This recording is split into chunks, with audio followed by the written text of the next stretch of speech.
Welcome সবাইকে। আজকের আলোচনার বিষয় গোল অফ এনকোয়াশ অর্থাৎ ন্যাশনাল কোয়ালিটি অ্যাসুরেন্স স্ট্যান্ডার্ডসের লক্ষ্য।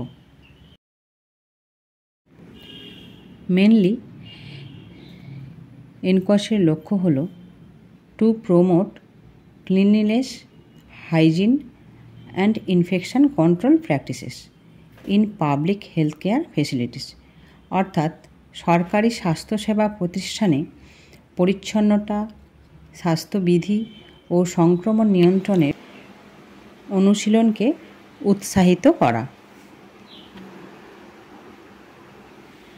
Number 2, to incentivise and recognise public health care facilities that demonstrate exemplary performance in adhering to standard protocols of cleanliness and infection control, অর্থাৎ পরিচ্ছন্নতা, স্বাস্থ্যবিধি ও সংক্রমণ নিয়ন্ত্রণের মানসম্মত নিয়মাবলী মেনে অসাধারণ কর্মদক্ষতা প্রদর্শনকারী সরকারি স্বাস্থ্যসেবা প্রতিষ্ঠানসমূহকে উৎসাহ প্রদান ও স্বীকৃতি প্রদান করা।